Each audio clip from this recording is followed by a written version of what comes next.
as I mentioned, last week we looked at the corresponding parts of congruent triangles and showed that two triangles were congruent simply because all three sides and all three angles were congruent. So it makes sense if every single part of a triangle is congruent, that the triangles are congruent themselves. However, it's somewhat cumbersome to go through and show all six parts, all three sides and all three angles are congruent in order to say these two triangles are exactly the same thing. So there are some theorems, which are going to be like shortcuts that I want to show you today that can do the exact same thing. So you only have to show three things are congruent, and by that and showing these special three things in four different ways, that means all six are automatically congruent. So for instance, we have a theorem called side-side-side congruence theorem. Side-side-side means we can show, if we show just that three different sides are congruent, such as x is congruent to RQ, right? And then we show the YZ is congruent to RS.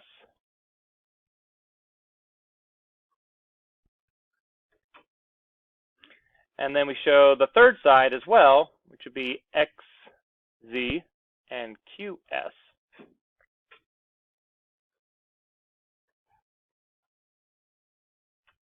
Right? If we show three different sides, three different sides are congruent, just that alone can prove that the two triangles are congruent without even mentioning the angles at all. If the three sides are congruent, that means obviously the three sides are congruent and the three angles are congruent. So that means triangle XYZ is congruent to QRS.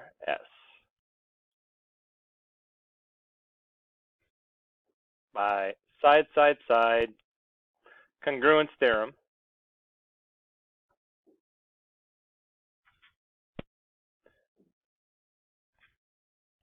That says congruence.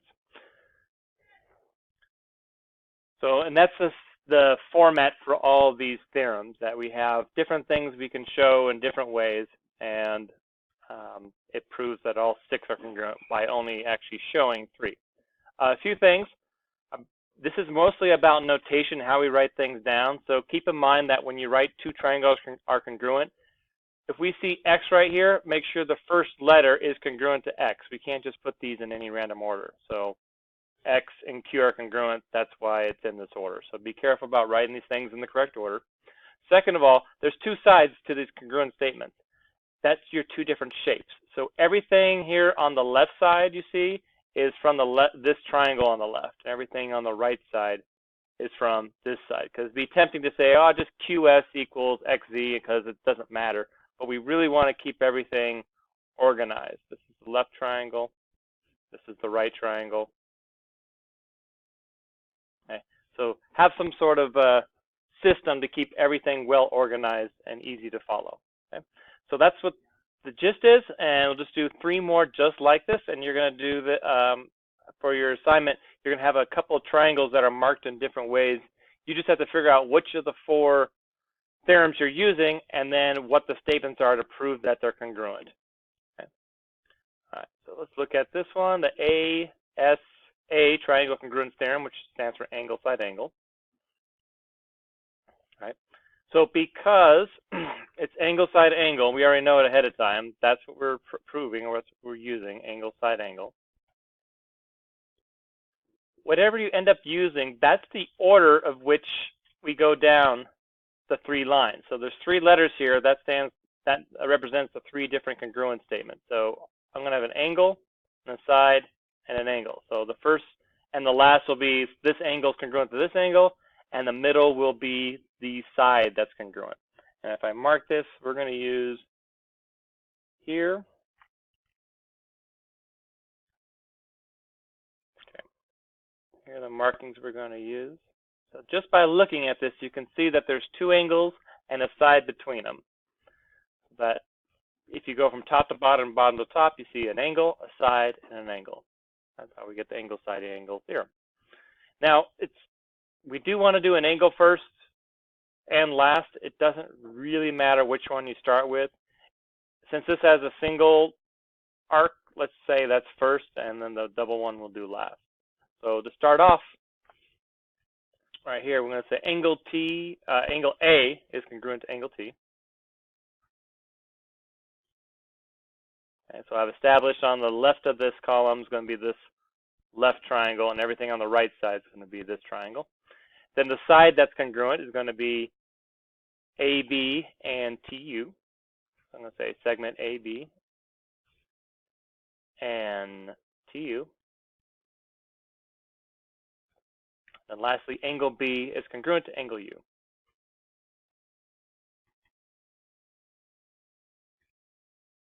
Good.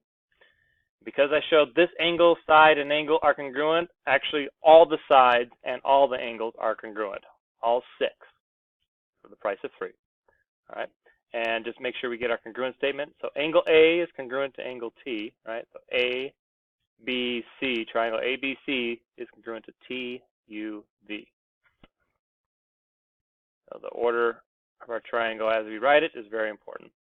By ASA congruence theorem, we're just going to put ASA. Do note that the side of angle side angle is between the 2 angles. So it's not as if we can just say any 2 angles and then any side is congruent. That means it works. It's important that the side is actually right between the 2 angles. All right. Likewise with the next one, which is side angle side. Okay, so if we do like this, saying like angle U is equal or congruent to angle M, this is congruent to this is congruent to this, just like that. So it's important that for angle side angle, in the same way, that the angle is shared between the 2 sides that we're talking about. So it can't just be any 2 sides and then an angle randomly over here. So the angle has to be between, as is the angle is between these two sides here. It's between these 2 sides here. All right. So in the same way, we're going to have a side, an angle, and then a side in that order. Since I have a single tick mark on these ones, I'm going to put those first. So I'm going to do TU and PM. TU and PM segments. The angle, which is U and M, angle U, angle M. And then the other side we have segment UW and MN.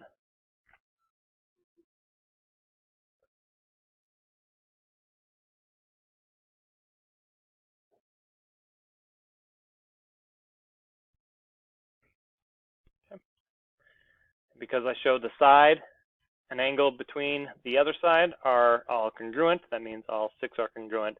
So we can say triangle TUW, TUW, same order, PMN. Congruent to triangle PMN.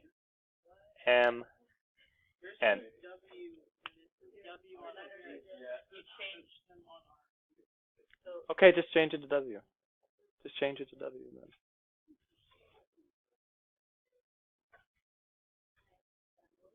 Okay.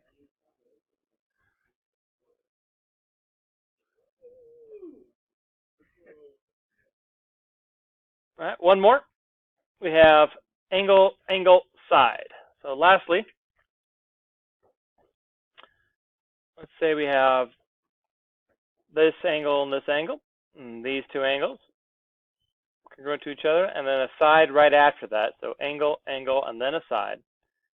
We have this, then we have 2 congruent triangles without actually having to show the other angles or the other sides are congruent. Just with these 3 alone means the whole thing is congruent.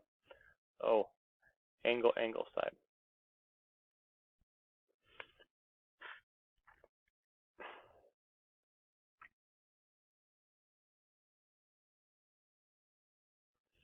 Yep. So we got angle F and B.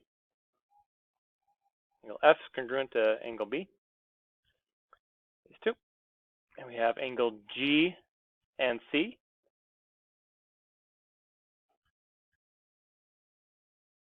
And lastly, angle side, GH congruent to CA.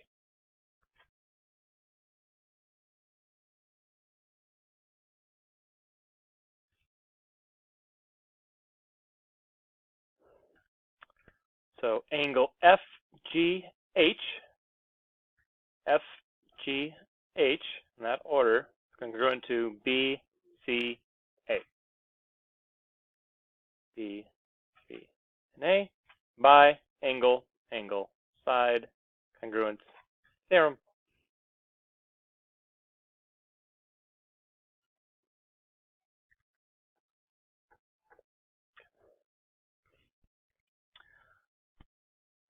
So it's going to take a minute to learn and remember these four. There's going to be one more after this as well, which deals strictly with right triangles, but these are the main ones. And if you ask anybody that you've known that's taken geometry, they'll remember these side, angle, side, angle, side. It's going to be a very familiar topic because it's a staple of high school geometry.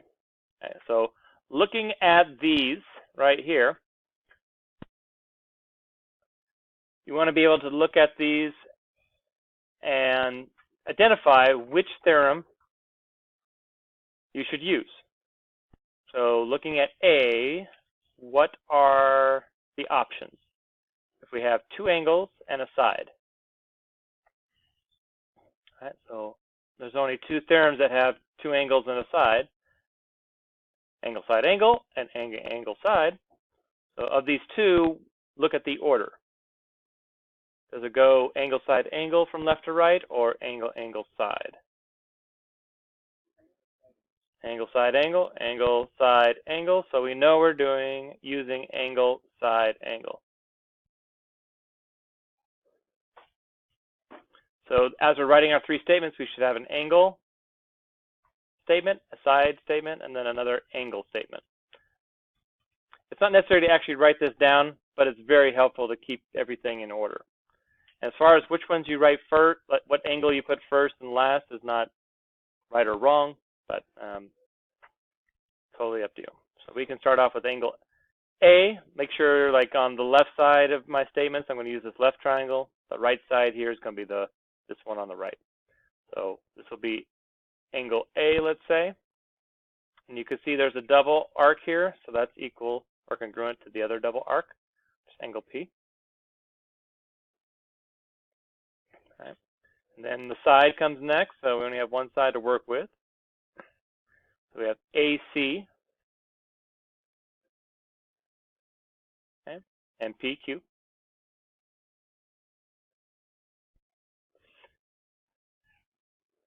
And we have the third, which is the last side, angle C and angle Q.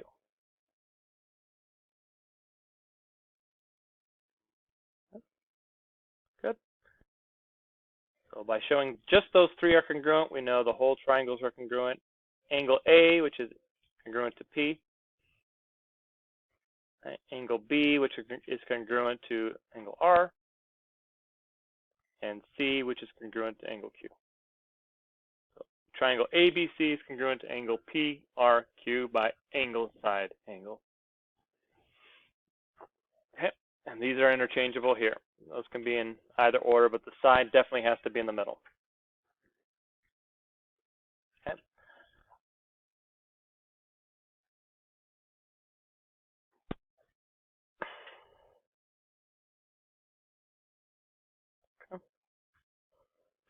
All right, similar here, but we kind of have a top and bottom. So I'm going to use the left side as the top triangle, the ABC, and then the right side here is going to be the bottom triangle, the ADC.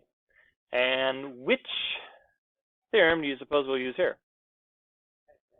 Yeah, there's no angles marked at all, so that's kind of a hint. If there's no angles at all, that's side, side, side. And you can see you know, all these angles, sides that are marked. So we know we're going to do side, side, side. So in any particular order, down here we'll have all three sides, one statement for each side. Starting with, I guess, this single one, right? So starting with this, AC of triangle ABC is congruent to what side of triangle ADC? Yeah, exactly. It's just congruent to itself. That's why these have 2 tick marks and this has 3 tick marks, but this just has 1 because it's congruent to itself. It's congruent because it's a side on the top triangle and it's the same side on the bottom triangle. Okay. That's called, when it's congruent to itself like that, it's called the reflexive property. That's something you need to know right now, but we do need to have something written on both sides. Okay, good. And then we have the second side. So let's make sure on the left side we're doing top triangle, right? So top triangles, AB. And it's congruent on the bottom triangle to AD.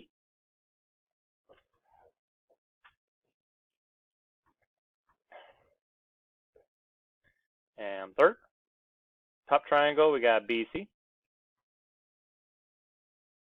And bottom triangle, DC. All right. And by showing 3 sides are congruent, that means the 3 sides obviously are, but also the 3 angles. So angle A, is congruent to, in the top triangle, angle A is congruent to what in the bottom triangle? And it's kind of weird that triangle ABC is congruent to A because these 2 are congruent. All right. And then what's congruent to angle B? Angle D, right? And then what's congruent to angle C? Well, angle C. So triangle ABC is congruent to ADC. ADC.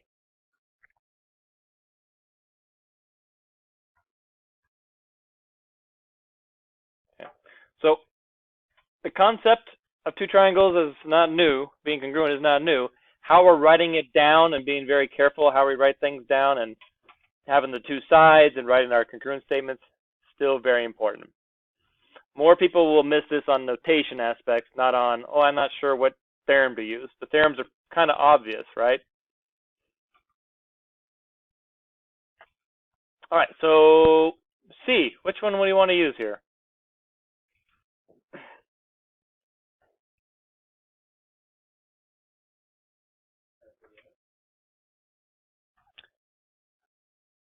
Can we use side, side, side?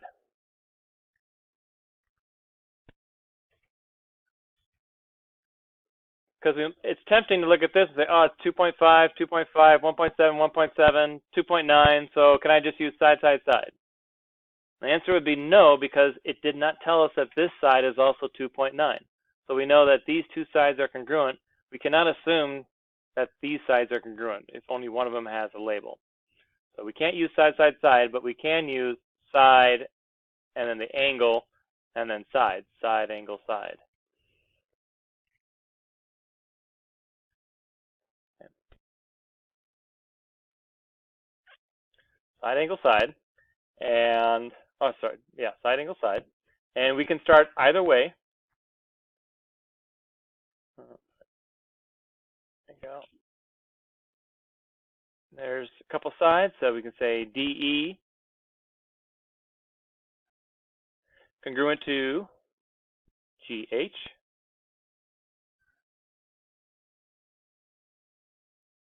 Right. Then the angle D, angle G.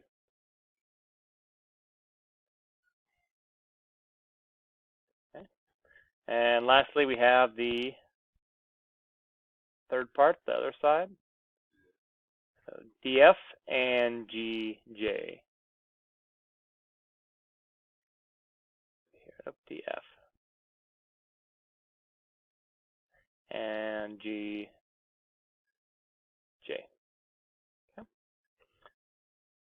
And therefore, EDF, go in the right order, E to D to F is congruent to H to G to J. H to G to J.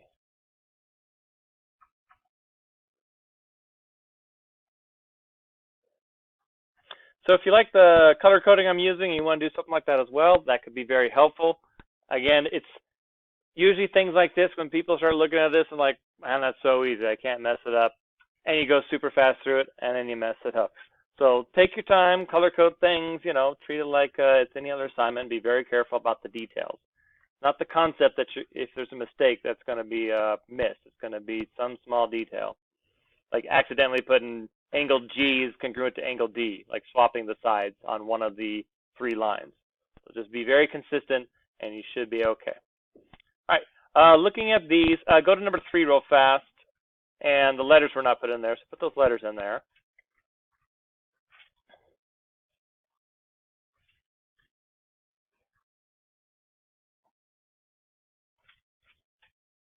And I will mention that number 7 and number 11, there are multiple ways of doing them. So if you happen to be checking with someone and you guys are using different theorems, that would be okay. Just make sure you're using something that is listed on the front or in the directions, you know, one of those 4. Don't make up any others. So there's a few that sometimes gets in trouble, like some people like to use angle, angle, angle, right? And does it make sense if 2 triangles have the same angles? Does that mean they're actually the same size? Right? So you can think about like equilateral triangles. Like if I had a triangle this side that's equilateral, all 60-degree angles, and I had triangle this, these are all 60-degree angles. Does that mean these are the same size? Like, no. So angle, angle, angle does not work because they're the same shape, not the same size. Remember, congruent means same size and shape. So you don't want to make up anything that's not been shown to you, you know, angle, angle, angle, or angle, side, side, or anything else. Just use the ones that you have so far. All right. So you have the remainder of class to finish this, which is close to a half hour, so we should pretty much get this finished. And take a look at number 30, make sure that's completed as well, and we'll call it a day. All right. Actually, have number 30 out just in case. I'll come around and check it off, I think, today. Have that ready to go. All right. All right, lights, please, and let's get going.